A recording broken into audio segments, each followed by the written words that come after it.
Hello students, in continuation of our discussion related to the performance analysis of the direct sequence per spectrum communications in presence of jamming. In this module,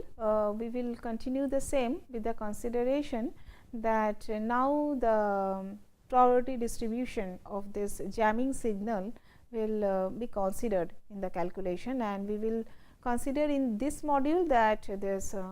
jamming signal or the interfering signal is having a Gaussian distribution. In the last two module we have learned,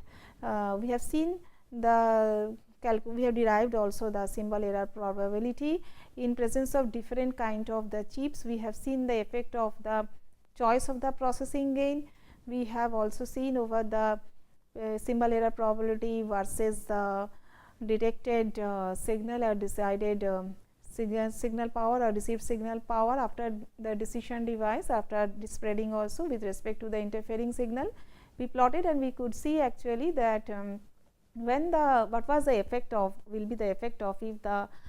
tone jamming is exactly on the center frequency of our interest, and it is having actually a small it is present on the another tone frequency which is close to the center frequency of our interest. But we did not consider anything on the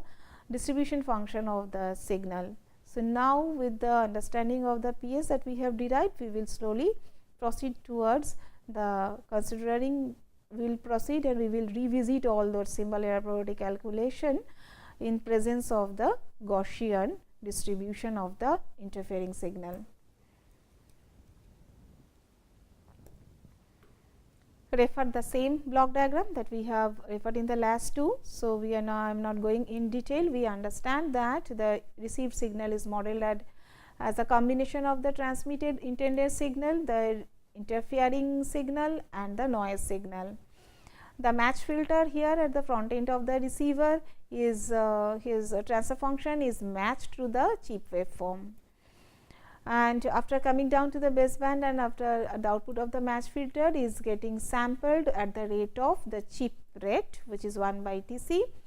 The sampler and the spreading sequence generator of the receiver, they are in sync in this consideration, and the sync is carried out by the clock, chip rate clock.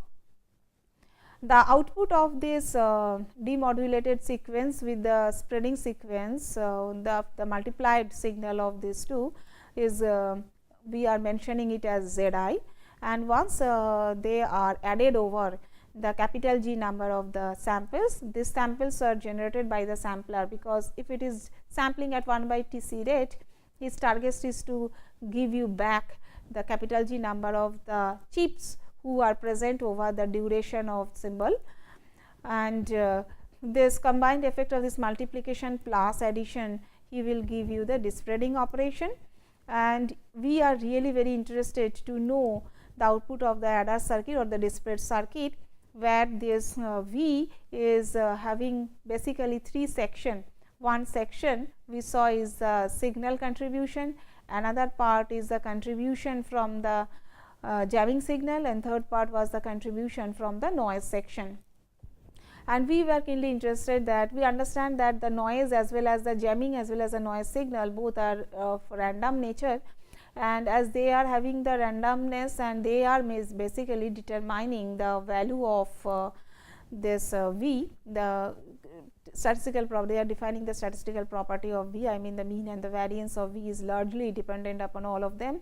and hence the decision VR probability calculation at the output of the decision device we carried out, where our whole discussion is ending up.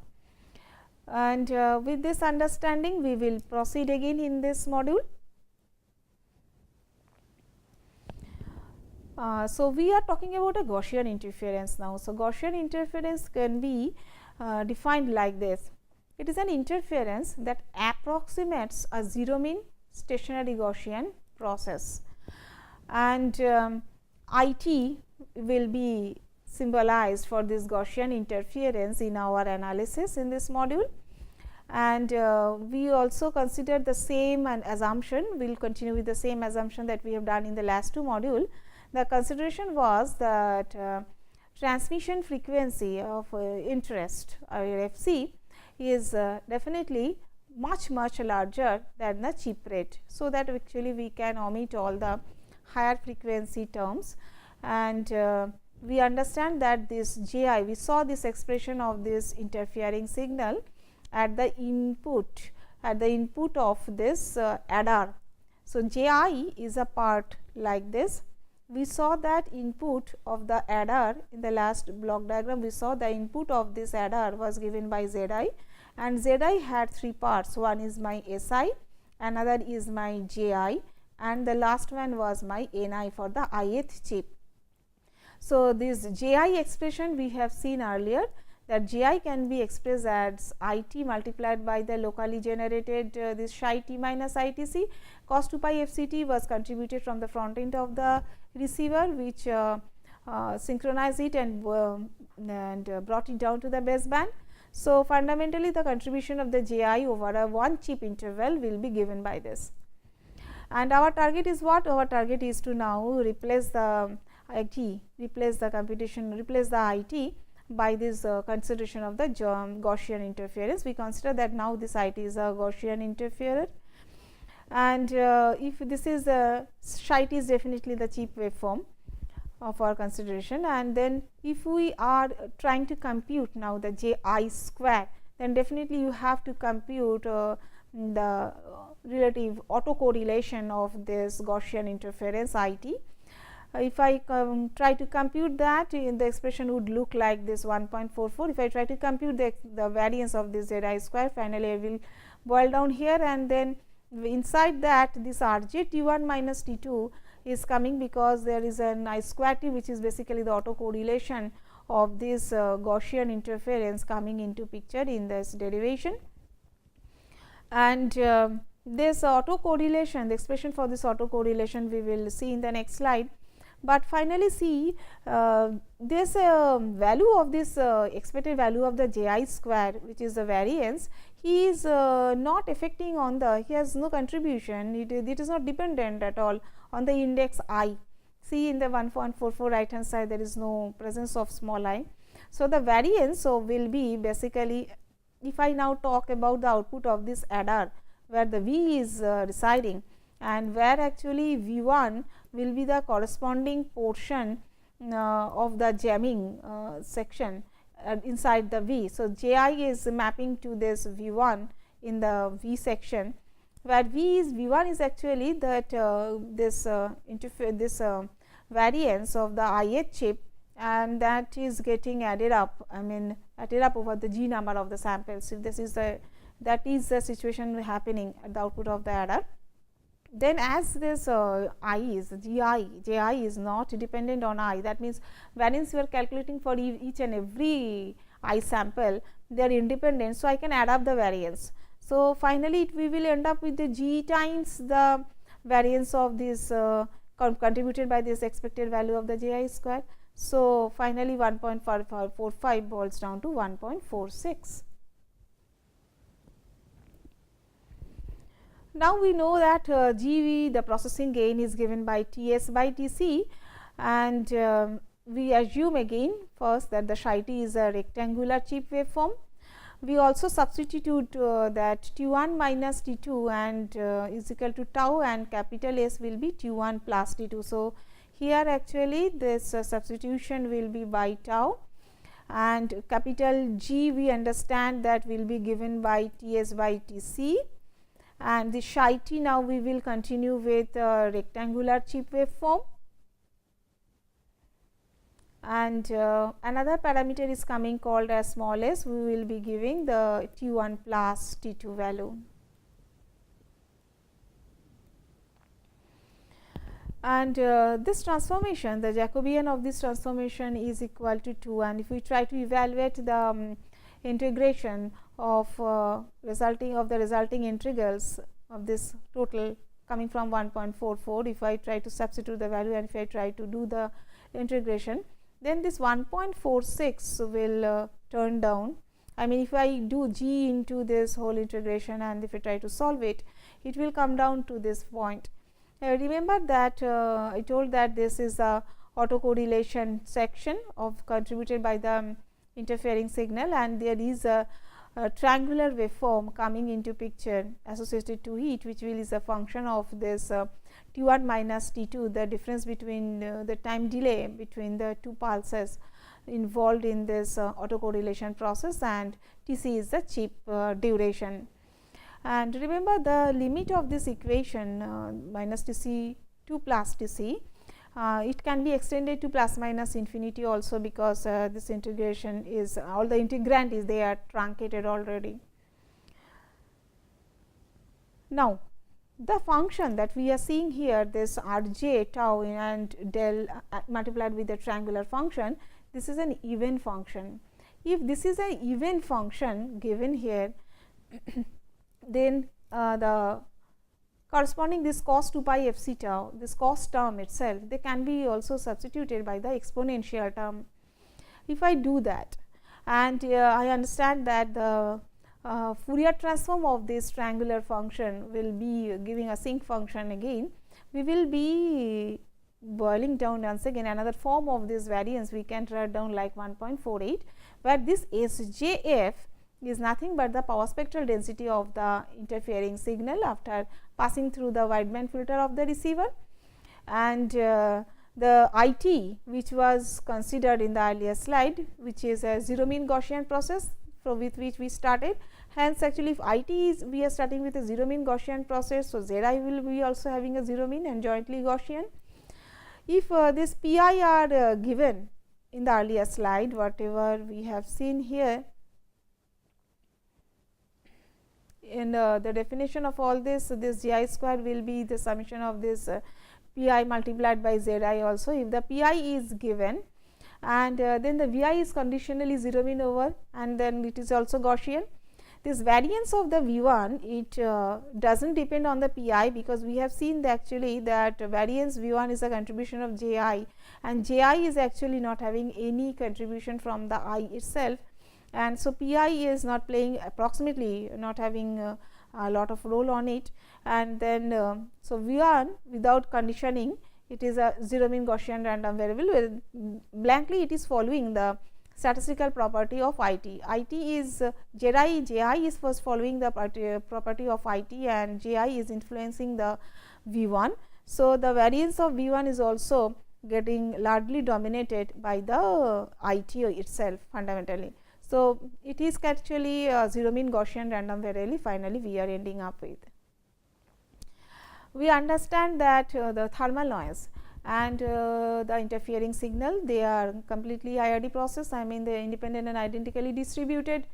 and hence the total noise that we will be considering here is V1 plus V2, and if I try to see actually the mean value of both of them, they will be actually this capital V will be V1 plus V2, and it is a zero mean Gaussian random variable finally, and the standard derivation yields that symbol error probability will be a Q function, because it is a Gaussian random variable finally ending up with, where it will be given by the symbol energy, or the symbol energy to the noise power spectral, one sided noise power spectral density, where this noise power spectral density will have the contribution from one sided noise power spectral density, and this NOE is a combined one sided power spectral density of the noise plus the jamming signal, which will have a part of one sided noise power spectral density plus actually the one sided power spectral density contributed by the jamming signal, and this equation is directly brought from the expression here of 1.48. Now, see the consideration, let us look inside it, that if we consider that this SJF can be given by the interference power spectral density multiplied by the transfer function of the initial wideband filter, because noise will be always will be band limited by the wideband filter itself. So, if this is the situation, so this interference power spectral density SJIF, that will be basically we can shift with by means of your S dashed JF into HF square, and if it is has a flat spectrum, suppose over the whole band of your interest within the pass band of this wideband where the wideband filter is operating. So, then this SJF can be given by I by 2 W1, where when the mod of this frequency is less than equal to W1 by 2, and it will give you the 0 otherwise. So, I by W1, substituting the value of I by W1 in the expression,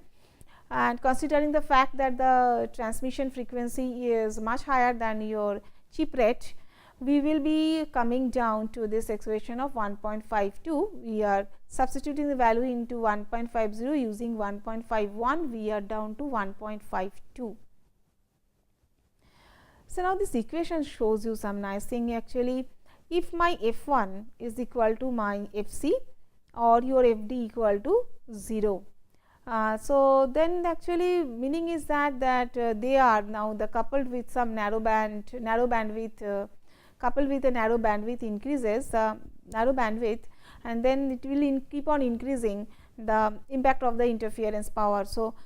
question is actually if we are having a exactly coinciding interference on the intended transmission frequency, that is why your Fd is equal to 0, the first situation that we have considered. And then even if actually F1 and otherwise actually F1 is equal to your Fc, and so and then actually you are having a very narrow bandwidth of this interfering signal, then the impact of the interference power, it's keep on increasing. And since the integrand upper boundary is bounded by unity, so this effect of this one-sided power spectral density will be always less than equal to this one-sided power spectral density of the noise plus some contribution coming expressed like this. This I into Tc is nothing but this I by the total bandwidth, which we are taking as 0, and this bandwidth is equal to given by 1 by Tc is the bandwidth of the narrow band interfering signal after the dispersing, and this is the power spectral density of the power spectral density finally, because it is the power of the incoming signal and it is divided by the bandwidth of this interfering signal after dispersing. So, if I compute this guy, so the I0 is the contribution from the power spectral density contributed by the jamming signal. So, NOE can be having either less than the both of them, or it can be actually the equal to that, and this equation is finally showing and proving you that if you are having a very narrow bandwidth interference very close to the center carrier frequency of your interest, or close to that or exactly on the center carrier frequency of your transmission, your effect the impact of the interference power, how actually it will be varying. We have seen this graph in the earlier module, where we discussed that for if you are having a interference close to the center frequency, and if you are having a very high processing gain, so you can control the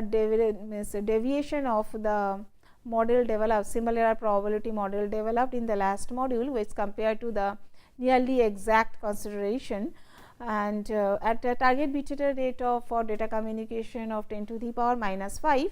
that approximated model is proven to be close to the nearly exact model, and they are deviating around 0.1 dB.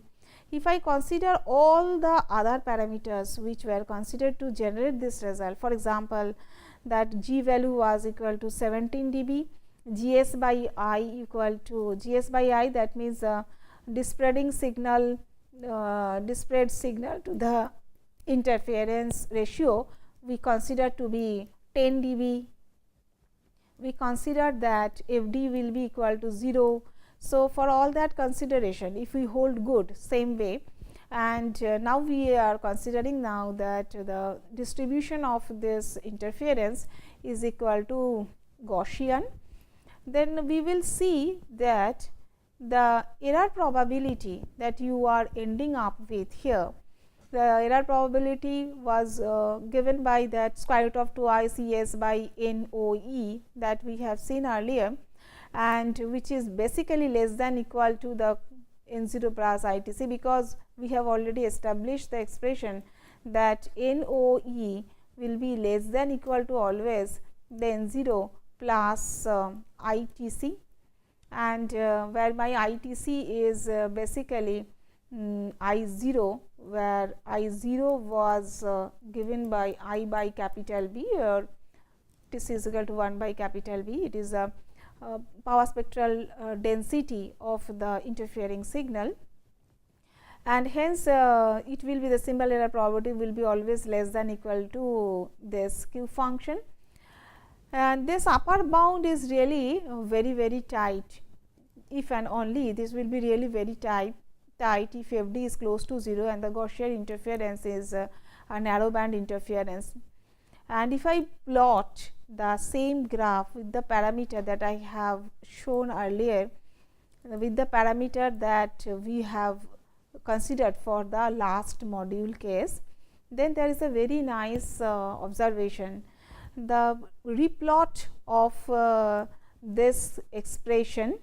or this 1.54, basically 1.5 expression 1.54 with the parameter that we have considered for the last slide and the last module, which is equal to my gain is equal to 17 dB and your G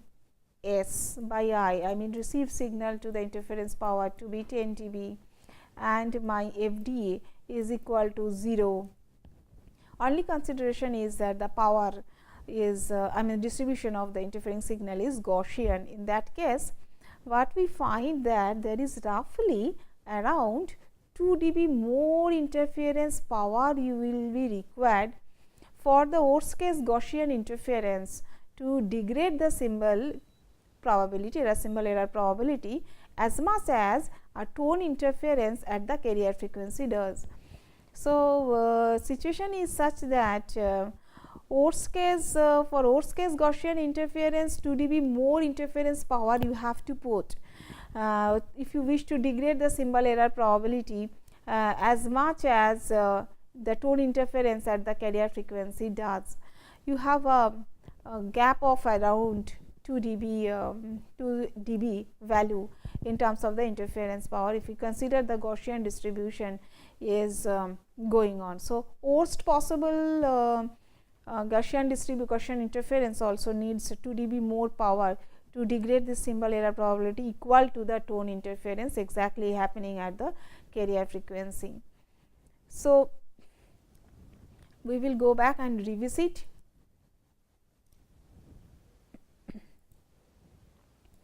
We will go back and revisit the whole equation and the target what we have tried to do in this module. We thought that we will do the analysis for a Gaussian interference. Target is that the Gaussian interference was a zero mean having a stationary Gaussian process. So, by means of which now the interferer are interfering our system, and we also considered that the transmission frequency is having a much higher value compared to our chip rate, and we have recomputed the received signal inside the received signal what is the contribution of this jamming signal. We saw that actually with this Gaussian process we can nicely boil down to some known autocorrelation structure, and that autocorrelation structure will followed us with a triangular kind of wave shaping triangular function involved inside that variance computation. Because of the involvement of this triangular function, we saw that if we are applying the standard convolution property and we are introducing the known Fourier transformation for this triangular function. So, the variance will be a function of given by a power spectral density involved inside the interference or interfering signal, and followed by the some other followed by the other parts of the analysis, other parts of the element. And we considered here few things to be remembered. When your interference is having a Gaussian distribution, and if you are considering that the Gaussian distribution or the signal having a Gaussian distribution is having a zero mean, and that we have considered, it is considered to be followed when we have entered after the sampler we are trying to consider the contribution of the sampling or contribution of the jamming part inside the sampled signal, and we carry forwarded the zero mean and the Gaussian distribution consideration jointly inside that also. And we have seen nicely that this variance computation of this J I, which is the interference part acting role, playing some role on the incoming or sampled signal, it is independent of I. So, that is why actually the variance furthermore the variance computed from this Z I, which is actually the variance of interference or the jamming signal entering into the decision device, he is also having no effect on the I, and basically he is also not dependent on the PIs. PI is sequence of values +1 or -1, and as the variance is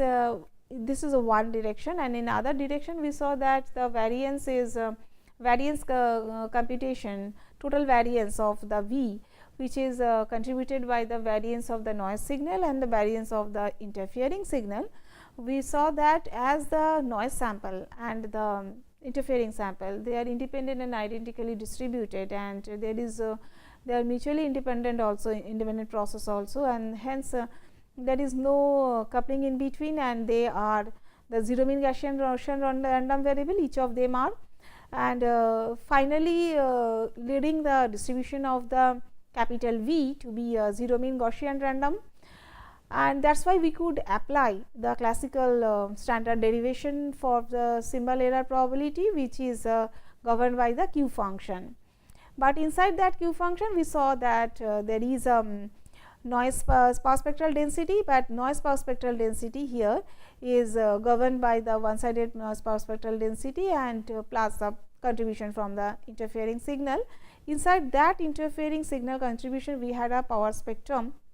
interference power spectral density, interference the power spectrum of the interfering signal, and that can be further simplified considering the wideband filter bandwidth. And given that actually he is giving the waveform and the interference is having a flat kind of the flat spectrum over the bandwidth of our interest, wideband filter bandwidth interest, then we could find out that this NOE, what is a one sided power spectral density of combined effects, we could compare, and we could finally see that this one sided power spectral density, now whatever we are getting, it is basically less than the power spectral individual power spectral addition power spectral density of this N0 plus I into Tc. And finally, the symbol error probability, the expression for this Gaussian distribution, we could find that it is always less than equal to the Q function of square root of twice Cc by N0 by I Tc, because it is upper bounded by 1. And to get a symbol error probability equivalent to the tone interference, that equivalent to a tone interference, you have to, with a Gaussian interference, you have to put a 2 dB more interference power to get to degrade the symbol error probability up to the situation when the tone is exactly present on the center frequency of our interest. So, degradation will not be that much with respect to the Gaussian interference. If we consider the interference to be a Gaussian interference, that is a solution, that is the final conclusion that we have learned from this module.